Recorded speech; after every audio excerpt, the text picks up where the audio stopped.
하나님의 말씀을 증거합니다. 한번 따라할까요? 너희가 믿을 때 성령을 받았느냐? 사도행전 19장은요. 사도 바울의 3차 전도 여행이 본격적으로 시작되는 내용을 담고 있습니다.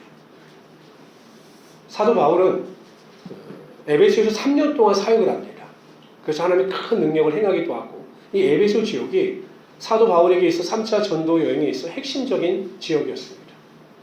그런데 여러분, 그 18장에 보면 사도 바울이 처음 에베소의 복음을 전할 때 그리 오랜 시간 머물러 있던 것이 아닙니다.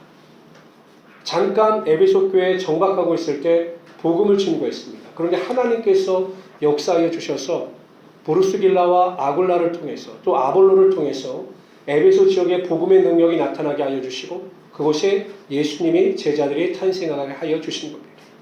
이 소식을 듣고 사도 바울이 3차 전도여행을 시작하면서 갈라디아와 부르기아 지역을 지나서 제일 먼저 이 에베소 지역에 가서 본격적인 사역을 합니다. 그런데 문제는 사도 바울이 이 에베소의 제자들을 만나보니 뭔가 부족한 거예요. 믿는다고 하는데 그들에게 온전한 믿음의 은혜가 없는 겁니다. 그래서 물은 겁니다. 너희가 믿을 때 성령을 받았느냐라고 물었습니다. 그랬더니 이 제자들이 깜짝 놀라요. 무슨 소리 하냐고. 우리는 성령이 있음도 듣지 못했다고. 다시 묻습니다. 그럼 너희가 무슨 세례를 받았느냐라고 물으니 요한의 세례를 받았다고 이야기합니다. 예수님의 세례가 아니라 요한의 세례라고 이야기합니다. 그럴 수밖에 없었던 것이, 여러분, 이 지역에서는 아볼로라고 하는 제자가 그 에베소의 사람들을 가르쳤는데, 이 아볼로 자체가 신학적인 교육을 제대로 받지 못한 자였습니다. 그래서 그들에게 온전한 세례에 대해서 설명을 하지 못하는 거죠. 이에 사도 바울이 그들에 대하여 주 예수 그리스도의 세례에 대하여 설명하고 세례를 주하게 안수할 때 성령의 능력이 임하게 되자 그들이 방언도 하고 예언도 하는 하나님의 능력이 나타났습니다. 이 이야기가 주는 핵심은 이런 겁니다. 제자라고 했지만, 에베소에서 제자라고 했지만 그들에게 무엇인가 믿음의 능력이 부족했습니다.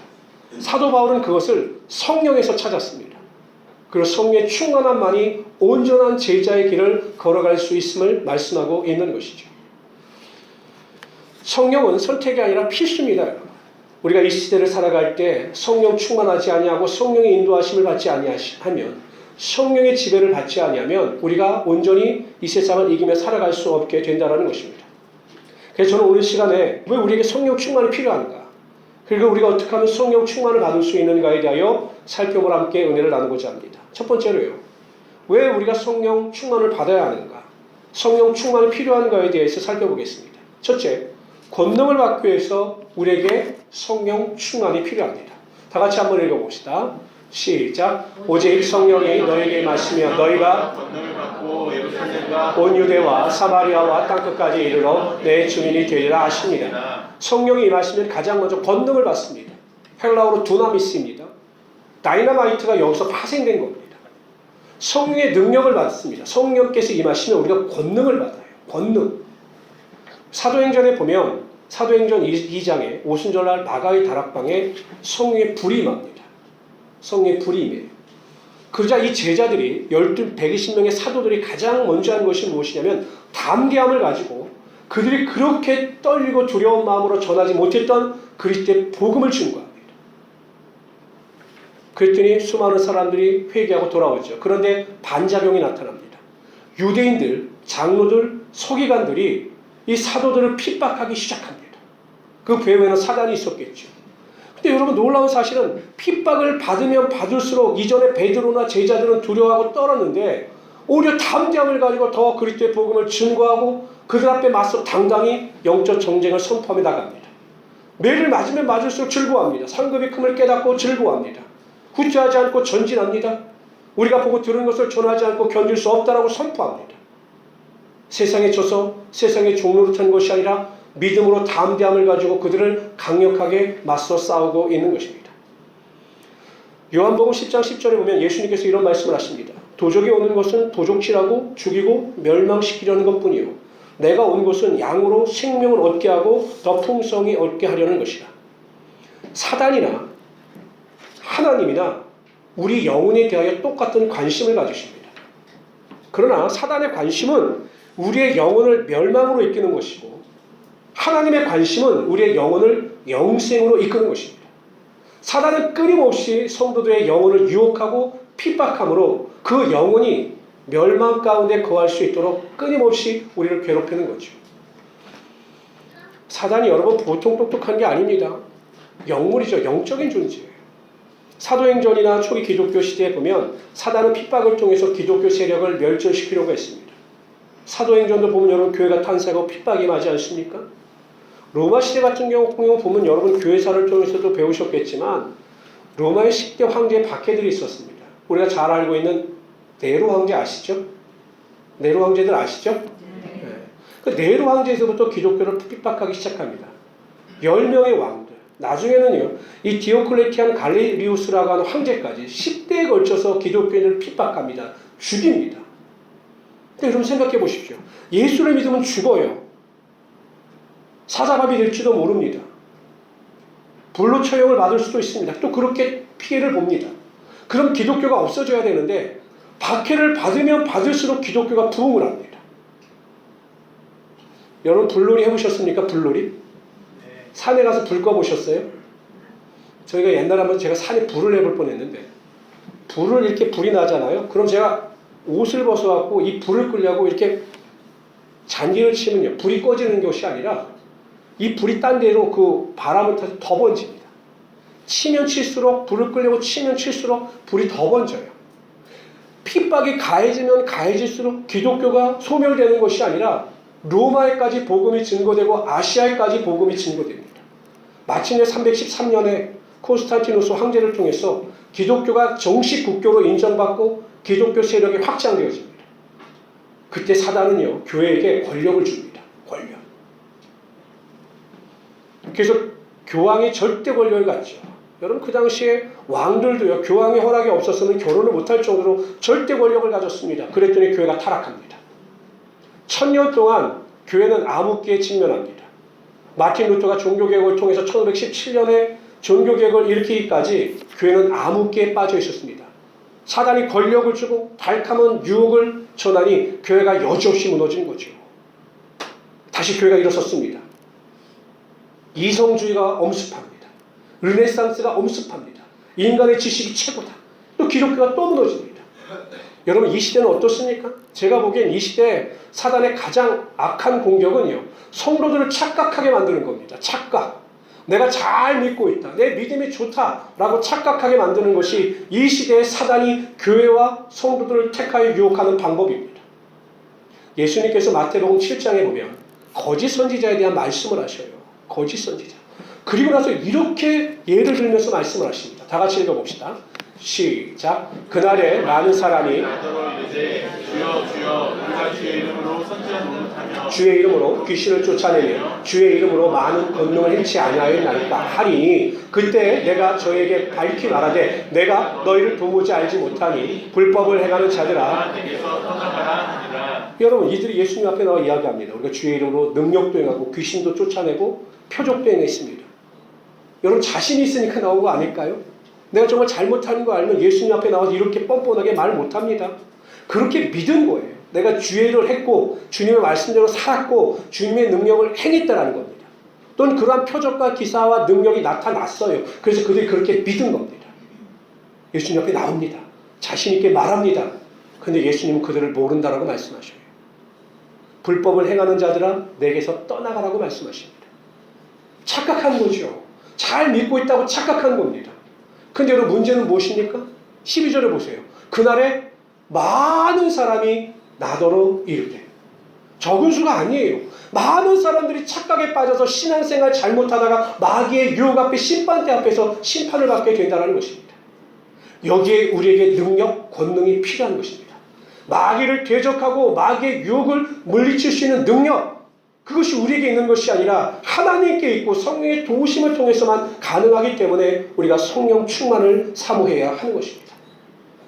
야고보서 4장 7절에 이렇게 말씀하십니다. 그런즉 너희는 하나님께 순복할지어다. 마귀를 대적하라. 그리하면 너희를 피하리라. 마귀를 대적하기 위해서 우리에게 성령의 능력이 필요한 겁니다. 유혹을 물리치기 위해서 마귀의 핍박을 이기기 위해서 우리에게 성령의 충만함의 능력이 필요한 것입니다. 저는 우리 모든 성도님들이 이러한 성령의 능력을 가지고 이 마지막 때 큰 권능 가운데 마귀를 대적하며 승리하시는 하나님의 귀한 성도들이 되시기를 주님으로 축원합니다. 두 번째로요. 왜 성령 충만이 필요하느냐? 하나님의 뜻을 분별하여 순종하기 위해서 성령 충만이 필요한 것입니다. 하루살이하고 메뚜기하고 놀았습니다. 하루 종일 신나게 놀다가 이 둘이 헤어지는 거죠. 그랬더니 메뚜기가 하루살이에게 이렇게 이야기합니다. 하루살이야, 오늘 즐겁게 놀았으니 우리 내일 만나서 다시 놀자 라고 말했습니다. 그랬더니 하루살이가 뭐라고 말했을까요? 내일이 뭐야? 그랬더니 메뚜기가 이야기하는 겁니다. 해가 지고 해가 뜨면 그게 내일이야. 그러니까 내일 만나. 그랬더니 하루살이가 퍼럭 화를 냅니다. 나는 그런 거 모른다고. 안 배웠다고. 내가 모르는데 어떻게 내일이 존재하냐고. 화를 내고 하루살이가 돌아서서 떠나갑니다. 그때 그 뒤를 돌아보면서 메뚜기가 이렇게 이야기합니다. 이상하다. 정말로 내일은 있는데. 그래서 다음날 메뚜기가 개구리를 만나서 놀았습니다. 하루 종일 놀다가 헤어질 때가 되었습니다. 개구리가 메뚜기에게 이렇게 이야기합니다. 메뚜기야, 이제 곧 겨울이 오는데 나는 겨울잠을 자야 되거든. 그러니까 우리 올해는 그만 만나고 내년에 다시 만나자. 그때 메뚜기가 또 이야기하는 겁니다. 내년이 뭐야? 내년이란 겨울이 지나고 봄이 오면 새싹이 돋아나거든. 그것이 내년이야. 그랬더니 메뚜기가 개구리에게 버럭 화를 냅니다. 나는 내년이란 이야기를 듣지도 못했는데 네가 없는 사실로 나에게 거짓말을 하는 것을 보니 나를 무시하는 거라고. 그리고 화를 내면서 메뚜기가 돌아갑니다. 그 메뚜기를 바라보면서 개구리가 이런 말을 합니다. 참 이상하다. 내년이라고 있는 것이 반드시 있는데 왜 내년이 없다라고 하지? 여러분, 항상 우리가 이러한 존재입니다. 여러분 생각해 보십시오. 우리가 모른다고 해서 존재하지 않는 것이 아닙니다. 하루살이가 모른다고 해서 내일이 없는 것도 아니고 메뚜기가 모른다고 해서 내년이 존재하지 않는 것도 아닙니다. 그러나 메뚜기나 하루살은 그들이 알고 있는 것만큼만 믿으려고 한 것이죠. 기독교를 계시의 종교라고 해요. 계시의 종교. 계시의 종교란 무엇이냐? 하나님께서 우리에게 보여주신 것만큼만 알 수 있는 겁니다. 하나님께서 보여주시지 아니하시면 그것이 존재하지만 우리가 그것을 알 수가 없는 거예요. 믿지 않는 사람들에게 여러분 구원에 대해서 말해보십시오. 제 친구들에게 천지창조에 대해서 말하면 여전히 제가 목사인데도 저한테 기독교 환자라고 합니다. 믿지 못하는 거죠. 왜 자신들이 생각하기엔 절대 그런 것이 존재할 수 없다라고 자신의 지식의 한계 내에서 하나님을 판단하는 겁니다. 하나님의 뜻도 마찬가지입니다. 여러분. 하나님의 뜻은 신령한 거죠. 우리의 지식과 지혜로 판단하고 깨달을 수 있는 것이 아닙니다. 그러나 우리들은 하나님의 뜻을 깨달아 분별하여 그 뜻에 순종할 수 있어야 합니다.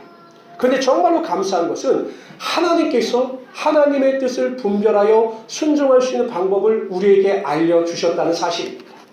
고린도전서에 보면 이런 말씀이 있습니다. 2장 9절 10절 다 같이 읽읍시다. 시작. 기록된 바 하나님이 자기를 사랑하는 자들을 위하여 예비하신 모든 것은 눈으로 보지 못하고 귀로도 듣지 못하고 사람의 마음으로 생각지 못하였다함과 같으니라. 오직 하나님이 성령으로 이것을 우리에게 보이셨으니 성령은 모든 것 하나님의 깊은 것이라도 통달하시느니라. 우리를 위하여 예비하신 모든 은혜와 축복, 하나님의 뜻을 우리의 육신의 눈으로는 볼 수도 없고 귀로는 들을 수도 없고 손으로는 만질 수가 없는 겁니다. 그러나 여러분 보십시오. 오직 성령께서는 우리와 함께 하여 주셔서 하나님의 깊은 뜻을 알게 하여 주시고 그 하나님의 깊은 뜻에 순종할 수 있도록 하여 주신다는 사실입니다. 우리가 이 세상을 살아가면서 여러분 알 수 없고 이해할 수 없는 문제가 정말로 많이 일어납니다. 저 같은 경우도 보면요. 예수 믿던 사람들이 이번에도 제가 어떤 권사님을 통해서 잠깐 이야기를 들었는데 젊은 청년이 선교를 갔다가 병에 걸려서 죽었어요. 그걸 어떻게 설명하겠습니까? 놀러 간 것도 아니고 오지에 선교하러 갔다가 청년이 거기서 죽었어요. 우리 여기서 하나님의 뜻이 무엇인가를 물어야 하는데 거기서 하나님의 뜻이 무엇인지 우리가 명확하게 어떻게 설명해 줄 수가 있겠느냐라는 거죠. 우리의 삶에 이러한 일이 얼마나 많이 일어납니까? 열심과 최선을 다해서 살았는데 몸에 병이 들고 아픕니다. 직장에서 최선을 다해서 살았고 하나님의 뜻대로 살았는데 실직을 당해요. 하나님의 뜻을 쫓아 사업을 했는데 사업이 어렵습니다. 자녀를 위하여 눈물을 흘리며 기도했는데 자녀가 내 뜻대로 되지가 않아요. 과연 하나님의 뜻이 무엇인지 우리가 낙심하지 않겠습니까? 그러나 여러분 정말로 감사한 것은 그럼에도 불구하고 하나님 안에서 성령의 충만함을 쫓아 하나님의 뜻을 온전히 분별하게 되면 하나님께서 그 뜻에 순종할 수 있는 하나님의 능력이 반드시 나타나게 하여 주신다는 사실입니다. 그래서 우리 모든 성도님들은 성령 충만하셔서 하나님의 기쁜 뜻을 깨달으시고 그 뜻 가운데 온전히 순종하며 살아가시는 하나님의 귀한 성도들이 되시기를 주님으로 축원합니다. 세 번째로요. 왜 성령 충만이 필요한가? 온전한 기도를 하기 위해서 성령 충만이 필요합니다. 성도들의 가장 큰 영적인 컴플렉스가 뭐냐라고 물어보면 대부분 기도예요. 기도. 근데 여러분 기독교 서점에 가면 가장 잘 팔리는 베스트셀러가 다 기도와 관련된 책입니다. 그래서 어떤 학자는 이렇게 이야기합니다. 한국 성도들은 기도에 대한 책은 많이 읽으나 문제는 기도하지 않는 데 있다는 거죠. 근데 여러분 왜 그럴까요? 왜 기도하기가 힘들까요? 이렇게 질문을 던져보죠. 왜 운동하기가 힘듭니까 여러분? 상민 집사하고 눈이 마주쳤는데 여러분 왜 운동하기가 힘들어요? 왜 운동이 몸에 좋은 건 아는데 왜 운동하기가 힘들어요? 힘드니까요. 그렇죠? 인간의 몸은 편한 걸, 이 뇌나 몸이 편한 것에 세팅이 되어 있어요. 여러분 누워서 TV 보고 과자 먹는 게 좋지 헬스장에 가서 10분 동안 뛰는 게 좋습니까? 저도 운동할 때 항상 고민하는 게 그거예요. 운동이 힘든데 가야 되나 말아야 되나. 그러니까 우리의 생각이나 몸이 이 편한 거에 세팅이 되어 있어요. 기도도 마찬가지죠. 여기 기도도 육체의 소욕에 반대되는 겁니다. 편하려고 하는 것에 반대되는 겁니다. 그래서 우리가 우리 뇌와 육체에 세팅되어져 있는 것을 깨트려야 합니다.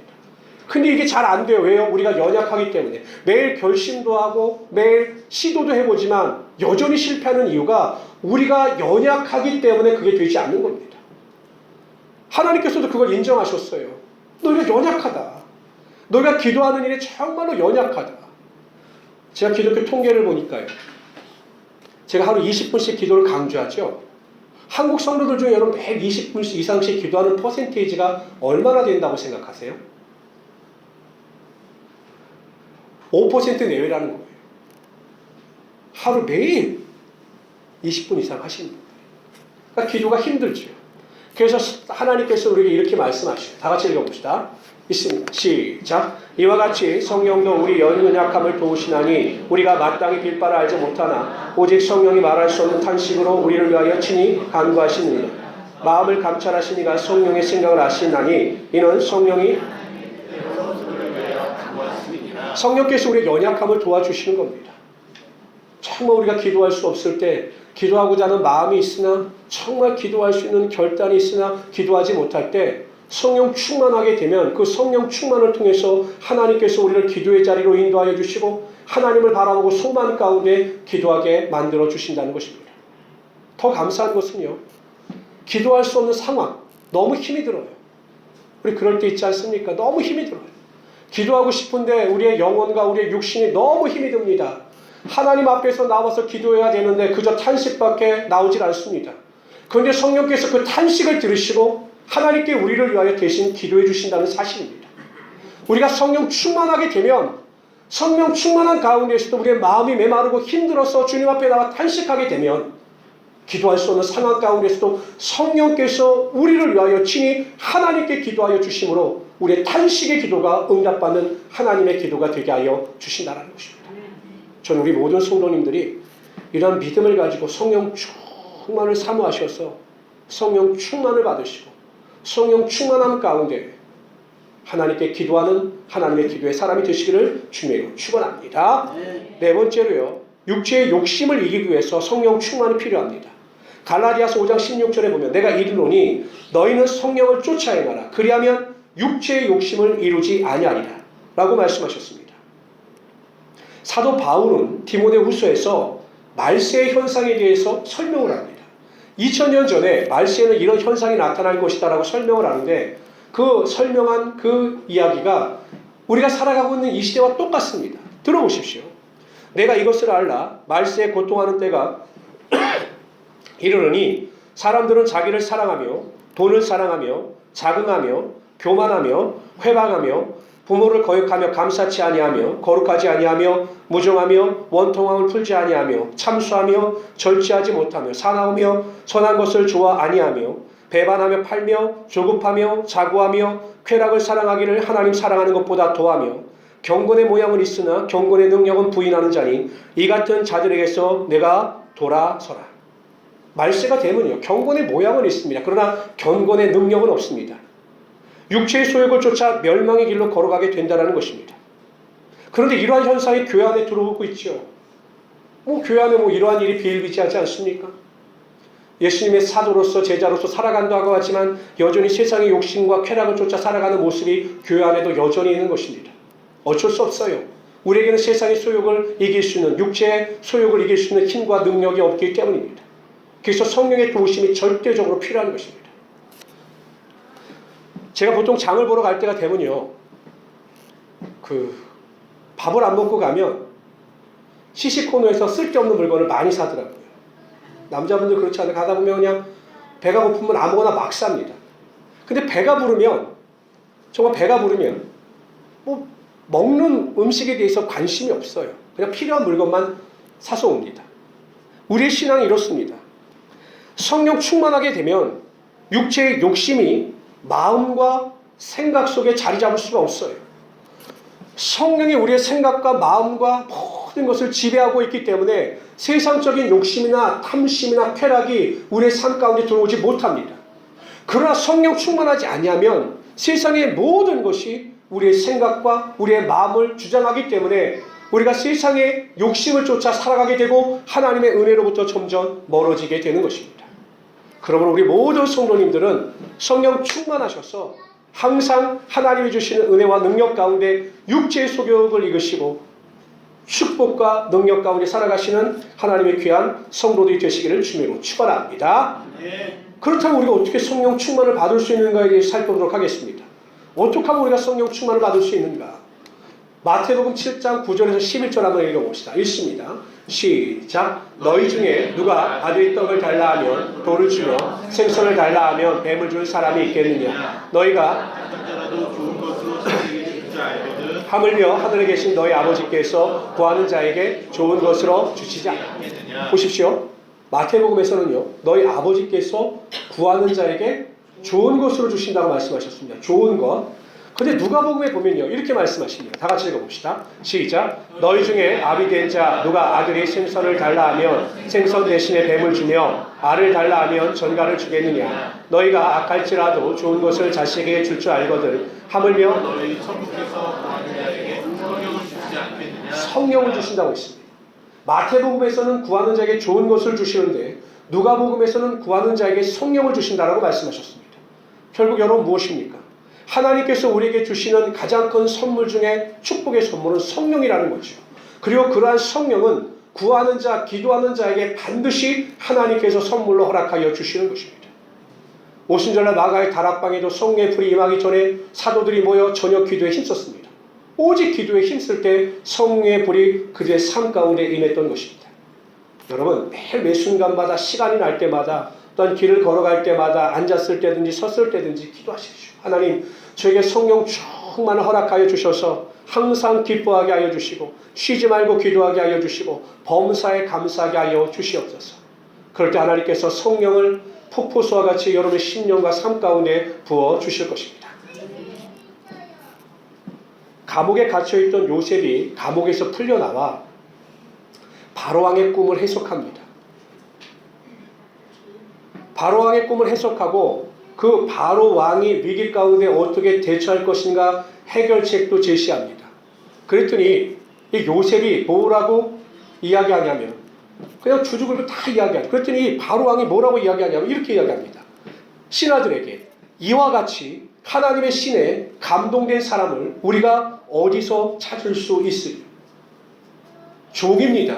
죄인입니다.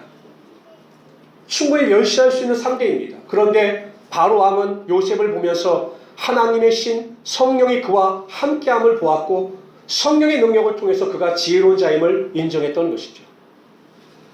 우리가 세상을 살아가면서 다양한 평가와 인정을 받을 수 있을 겁니다. 물질이 많은 사람은 돈이 많은 사람이다 라고 하는 인정을 받기를 원할 것이고, 직장에서 일하는 사람은 능력 있는 사람이다 라고 인정을 받기를 원할 겁니다. 어떤 사람은 똑똑한 사람이다, 자녀를 잘 키운 사람이다, 훌륭한 부모다, 여러 가지 칭호와 칭찬을 받기를 원할 것입니다. 그러나 정말 세상에 나가서 요셉처럼 바로왕이 그를 인정했듯이 정말 당신은 하나님의 신 성령에 감동된 사람이고 하나님께서 구별한 사람이고 하나님께서 인정하는 사람입니다. 이러한 인정을 받을 수 있는 하나님의 귀한 성도들이 되시기를 주님으로 축원합니다. 이것이 영적인 사람이고 하나님이 원하시는 사람입니다. 그러기 위해서 어찌하든지 하나님의 권능, 성령 충만의 능력을 가지고 사단을 대적하며 살아가시기를 바랍니다. 성령 충만하셔서 하나님의 뜻을 분별하여 순종하며 살아가시기를 바랍니다. 성령 충만하셔서 기도의 사람이 되시기를 바랍니다. 성령 충만하셔서 육체의 욕심을 이기는 하나님의 귀한 성도들이 되시기를 다시 한번 주님의 이름으로 축원합니다. 기도하겠습니다.